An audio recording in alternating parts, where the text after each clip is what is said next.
जय हिंद दोस्तों, नमस्कार। मेरा नाम उपेंद्र कुमार मिश्रा ऑनलाइन नॉलेज में आपका हार्दिक स्वागत है। अगर आप हमारे चैनल पर नए हैं तो चैनल को लाइक एंड सब्सक्राइब करें।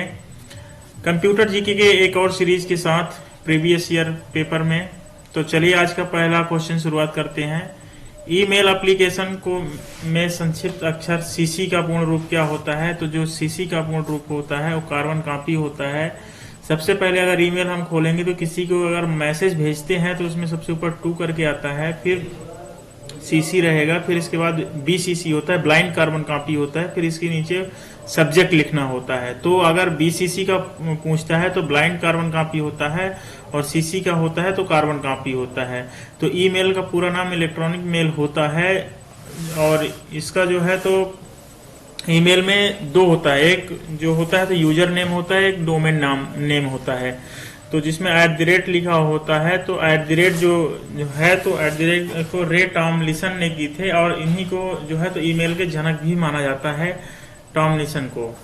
तो ये था पहला क्वेश्चन। चलिए हम अगले क्वेश्चन की ओर बढ़ते हैं। तो अगला क्वेश्चन है कि जो 4 विकल्प दिए गए हैं तो इनमें से ये इनपुट डिवाइस नहीं है। तो इनपुट डिवाइस कौन सा नहीं है? तो इसमें से जो प्रिंटर है वो इनपुट डिवाइस नहीं है। फिर अगला क्वेश्चन अगर हम बढ़ते हैं तो गैंट चार्ट जो है तो आसानी से बनाया जाता है। तो किसमें बनाया जाता है? तो MS एक्सेल 2007 में गैंट चार्ट बनाया जाता है। फिर अगला क्वेश्चन है कि एक एक्सेल डॉक्यूमेंट में जो कि फाइलों के रूप में संग्रहित होता है क्या कहलाता है? तो जो एक्सेल होता है तो उसको अगर हम डॉक्यूमेंट है उसे संग्रहित करेंगे तो वर्कशीट के उस फॉर्म में सम्मिलित होता है।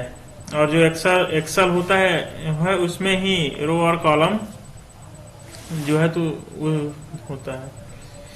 MS वर्ड में एक वर्ड को अंडरलाइन करने के लिए कौन सी शॉर्ट की का प्रयोग किया जाता है? तो अगर MS वर्ड में अगर हम किसी चीज को अंडरलाइन करने के लिए है तो Ctrl+U ऑप्शन जो है तो अंडरलाइन करने के लिए है, और उसमें बाकी 3 ऑप्शन जो है तो Ctrl+V जो है तो पेस्ट करने के लिए होता है, Ctrl+X जो होता है तो कट करने के लिए होता है, और Ctrl+C जो होता है तो कॉपी करने के लिए होता है, और Ctrl+Y है तो रेडियो करने के लिए होता है। वह सॉफ्टवेयर जो यूजर को वेब पेज देखने की सुविधा देता है तो क्या कहलाता है? अगर वेब पेज हम देखना है तो हमें इंटरनेट ब्राउजर जो है तो वेब पेज देखने की सुविधा देता है। वेबसाइट है तो किसी भी पर्टिकुलर होती है, वेबसाइट होती है, और ऑपरेटिंग सिस्टम जो है तो ऑपरेट करता है। एक कंप्यूटर बूट नहीं हो रहा है तो उसमें क्या प्रॉब्लम है? तो अगर कंप्यूटर बूट नहीं कर रहा है तो उसमें जो है तो ऑपरेटिंग सिस्टम का प्रॉब्लम हो सकता है। तो हम सबसे पहले इन चारों ऑप्शनों को देखते हैं। तो पहला ऑप्शन है कंपाइलर। तो कंपाइलर क्या होता है? जो हाई लेवल लैंग्वेज होती है उसको मशीनी लैंग्वेज का मतलब ये होता है 0 और 1 बाइनरी डिजिट में परिवर्तित करता है। लोडर क्या काम करता है? तो लोडर का काम क्या है कि प्रोग्राम को मेमोरी में लोडर का काम मुख्य रूप से प्रोग्राम को मेमोरी में स्पेस प्रदान करता है, और जिसके तरह वो प्रोग्राम रन होता है तो उसका काम लोडर का होता है।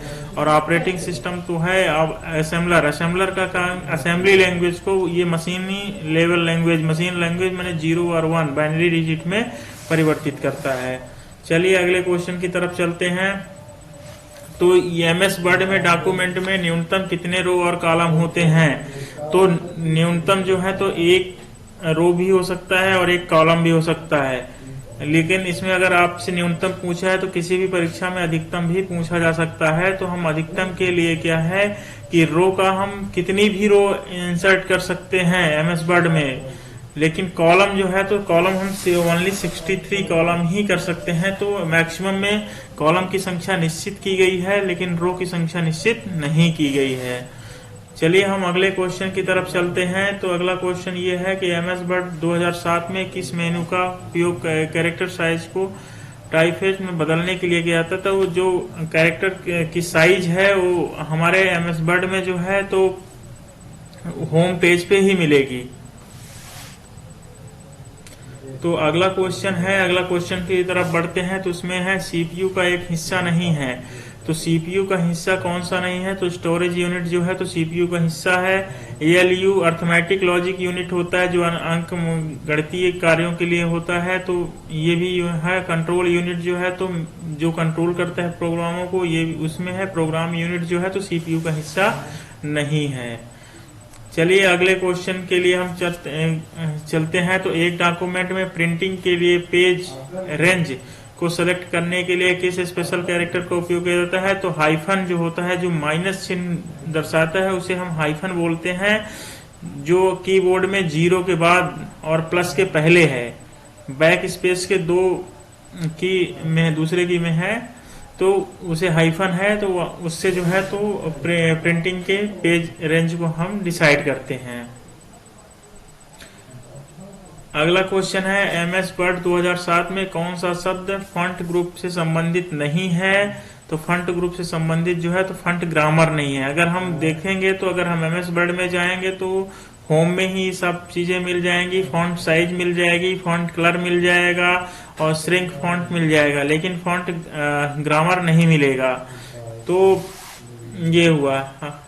अगला क्वेश्चन है डॉट मैट्रिक्स का एक उदाहरण है, तो डॉट मैट्रिक्स जो है तो एक प्रिंटर का उदाहरण है और फ्लॉपी डिस्क स्टोरेज डिवाइस है। अगला क्वेश्चन है अनापेक्षित कमर्शियल ईमेल को किस नाम से जाना जाता है, तो स्पैम के नाम से हम जानते हैं कि जो अनापेक्षित कमर्शियल ईमेल है जो आती हैं उनको हम स्पैम के नाम से जानते हैं। आपने देखा होगा स्पैम एक फोल्डर भी बना होता है, आप ईमेल पे जाके चेक कर सकते हैं। अगला क्वेश्चन है कि एमएस वर्ड में आप निम्न में से एक पेज ब्रेक को फोर्स कर सकते हैं, तो अगर हम किसी भी एक पेज को ब्रेक करना चाहें तो उसके लिए हम जो है तो कंट्रोल प्लस इंटर प्रेस करके हम अगले पेज में जा सकते हैं। अगला क्वेश्चन है कि एक कंप्यूटर निम्न में से क्या परिणाम प्रदर्शित नहीं करता, माने जो उस कंप्यूटर में क्या है, इनपुट भी हम कंप्यूटर को देते हैं, आउटपुट भी देते हैं, प्रोसेसिंग भी कंप्यूटर करता है, लेकिन थिंकिंग, उससे सोचने और समझने की शक्ति जो है तो कंप्यूटर पे नहीं होती है। जब हम जैसे उसे कमांड देंगे उसी हिसाब से वो काम करेगा। तो हाई स्पीड इंटरनेट कनेक्शन या वाइड बैंड ट्रांसमिशन इस नाम से भी जाना जाता है। तो इसके लिए हम चारों ऑप्शनों को थोड़ा थोड़ा ध्यान देते हैं। तो डायल अप नेटवर्क जो होता है ये एक छोटा सा नेटवर्क होता है, ये जो है तो कंप्यूटर और आईएसपी के बीच जुड़ा होता है। इसमें सबसे बड़ी समस्या ये होती है कि इसकी स्पीड भी बहुत कम होती है। जो डायल अप नेटवर्क होता है इसमें स्पीड बहुत कम होती है। इसमें क्या है कि एक समय में एक ही कार्य होता है, या तो आप इंटरनेट यूज कर सकते हैं या तो फोन यूज कर सकते हैं। और वाइड एरिया नेटवर्क की बात करें तो वाइड एरिया नेटवर्क में नेटवर्क 3 प्रकार के होते हैं, लैन, वैन, मैन। तो लोकल एरिया नेटवर्क होता है और वाइड एरिया नेटवर्क होता है, मल्टीपल एरिया नेटवर्क होता है। और ब्रॉडबैंड नेटवर्क से हम हाई स्पीड इंटरनेट कनेक्शन प्राप्त कर सकते हैं।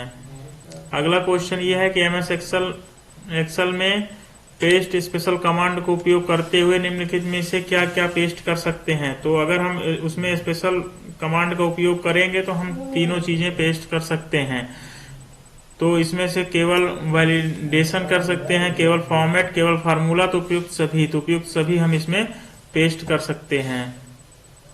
अगला क्वेश्चन है कि एक्सेल में J6 जैसे एक अंकरक्षी संयोजन का अर्थ क्या होता है, तो ये सेल एड्रेस को डिफाइन करता है। J7 हो गया तो ये सेल एड्रेस को डिफाइन करता है। तो आज के ये थे पटवारी के कुछ प्रीवियस ईयर के क्वेश्चंस जिन्होंने हमने अच्छे से डिस्क्राइब किया।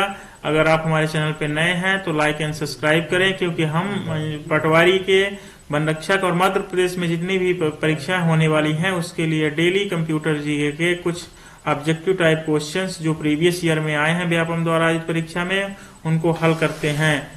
थैंक यू, धन्यवाद।